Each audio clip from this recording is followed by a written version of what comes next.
Saya kata, Allah, ini saja dia gembira. Dia terbukti lah macam ni. Saya pun dia tinggal solat Jumaat, tinggal solat tarawih. Dia gembira juga, gembira dengan sebab tutup banyak. Bulan lain dia tu 100, 200. Tapi bulan Ramadan kadang-kadang utuh 1000 dan utuh besar. Jadi tidak salah bagi yang menaik kepada bulan Ramadan.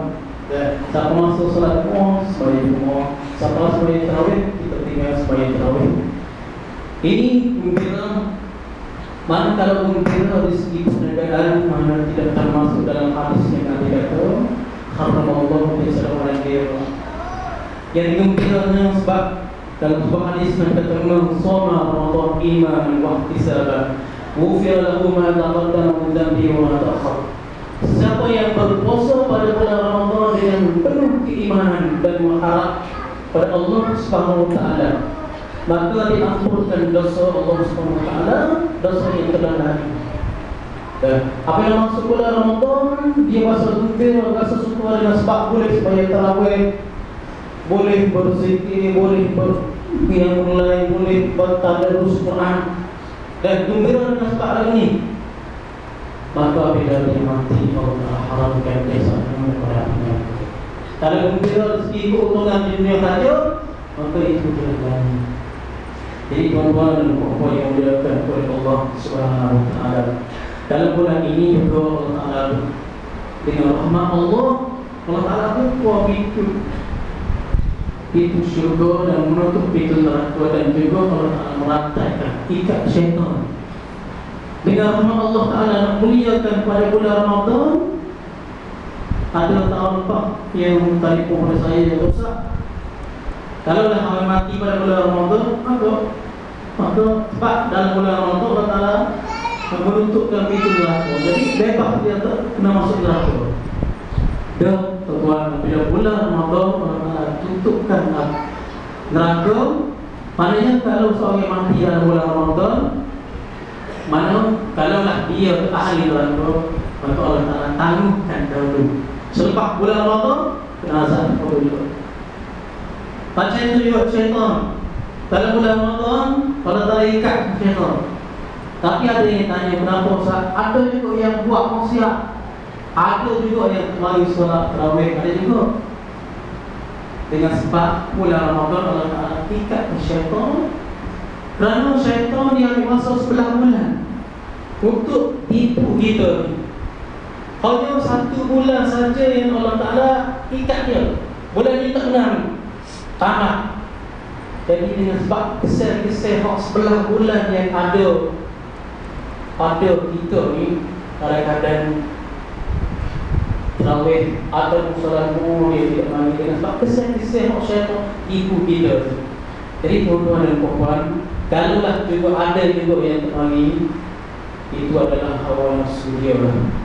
Kerana nafsu ni tuan-tuan dan puan-puan, kalau mana Allah Taala jadikan nafsu, Allah Taala tanya, hai nafsu, awak siapa, saya siapa? Maka nafsu jawab, awak saya. Jadi Allah Taala lempar ke dalam neraka sejuk.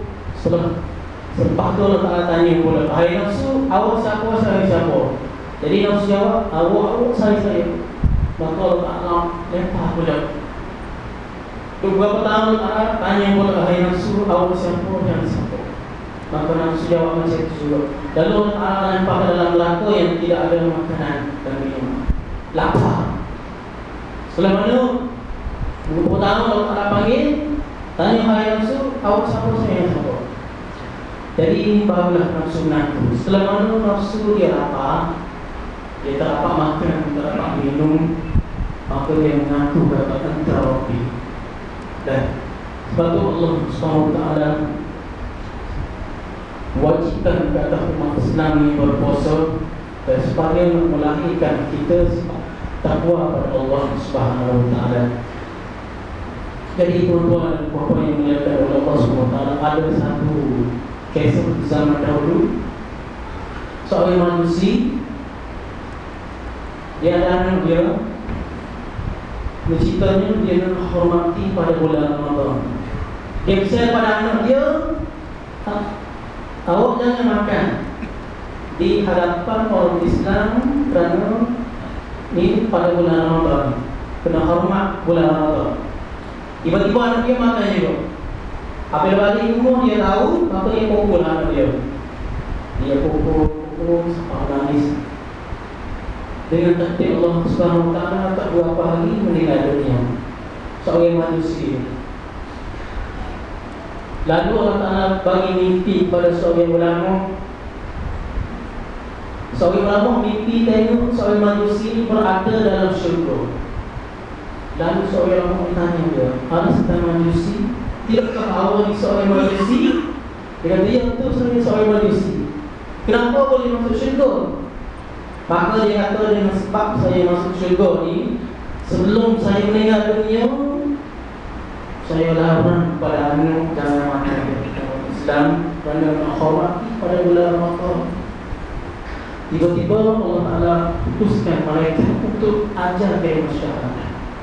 Maka dengan sebab dia hormati bulan Ramadan, Allah Ta'ala bagi taufik dan hidayah pada dia, sehingga mereka mari ajar mengucap kalimah syahadah dan dia mati dalam keadaan Islam.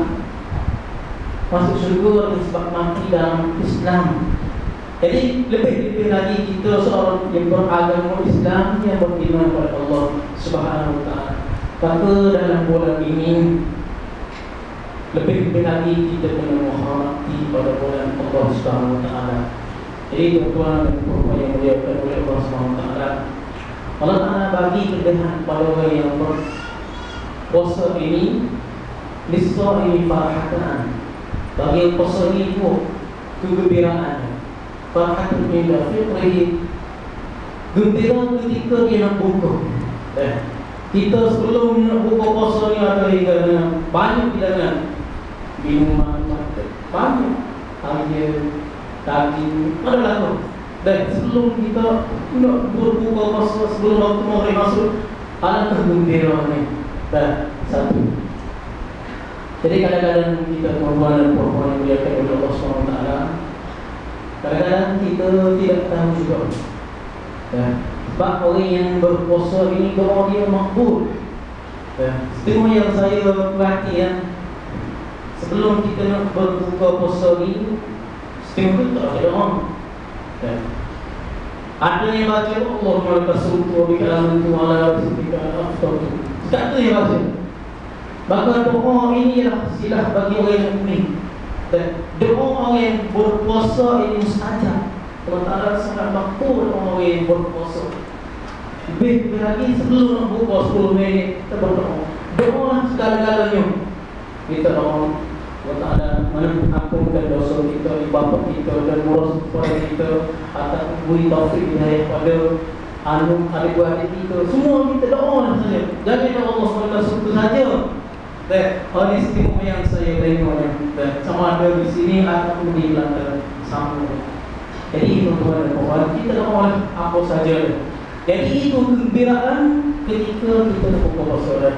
Selamat Allah Akbar, kita minum alhamdulillah. Ini nikmat atas dunia saja yang kita gembira. Jadi di akhirat dia dalam syurga tuan-tuan dan puan. Dan nikmat syurga ni banyak tuan-tuan. Sedikit yang saya tahu, mana kalaulah kita contohnya kita makan nasi lemak, satu suap sedap, satu gaduh.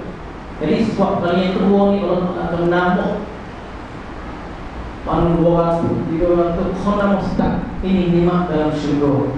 Dan kita tak pernah rasa, kalau kita tahu nikmat syurga mana kau sedap. Dan begitu juga sebaliknya azab dalam neraka. Orang yang kena azab neraka Allah SWT ni, kena sakit. Sebenarnya yang Allah Ta'ala firman, ulama nadjat duluhum batanna wujudan ghairaha liyadhul azab. Dan ulama nadjat duluhum, apabila Allah Ta'ala bakar, apabila seseorang itu diazabkan oleh Allah SWT, Allah Ta'ala bakar dengan api neraka. Apabila bakar hancurlah daging dia, tulang dia, maka sakit terbuat. Hancur Allah Ta'ala badanna, dari hati kulit lain tu, liyadhul azab, supaya dia merasai azab. Begitulah hancur Allah Ta'ala ganti kulit lain. Kena sakit. hancur, gantilah kau sakit. Ini azab api neraka Allah SWT.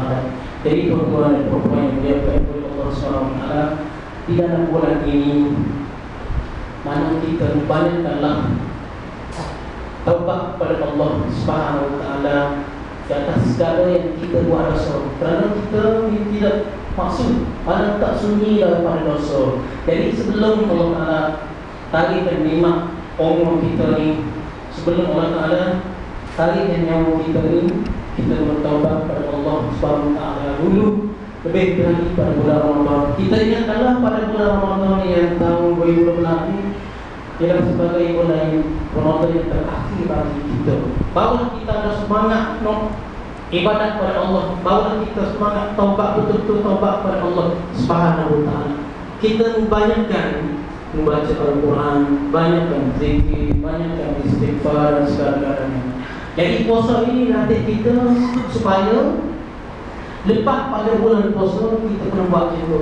Ada setengah di dalam bulan puasa, semuanya bulan puasa semuanya. Setengah pemuda lah. Tapi bukan sini tempat saya. Apabila datang Ramadan, mari sembahyang. Tak pernah mari wajib, mari. Tak pernah mari surah, mari. Solat tarawih, solat Jumaat, mari. Apabila habis Ramadan, habis tak apa. Napa-napa hari makan. Jadi ini kita tuntut pada Ramadan melatihkan kita pada Ramadan kita jaga salat Jumaat, solat sunat. Maka lepas pada bulan Ramadan kita juga kita kena jaga solat Jumaat, solat sunat dan sebagainya. Mudah-mudahan kita akhirnya kita dengan maghfirah, dengan keampunan daripada Allah Subhanahu Wa Taala. Jadi kita harapnya Allah Subhanahu Wa Taala apabila kita di akhir umur kita dengan syurga Allah Subhanahu Wa Taala, insya-Allah. Jadi tuan-tuan dan puan-puan yang dimuliakan oleh Allah Subhanahu Wa Taala, bagaimana yang diiklan dalam musik suara ini, saya pada mata dan Quran wal Quran berkat Mas Kelantan. Jadi untuk sedikit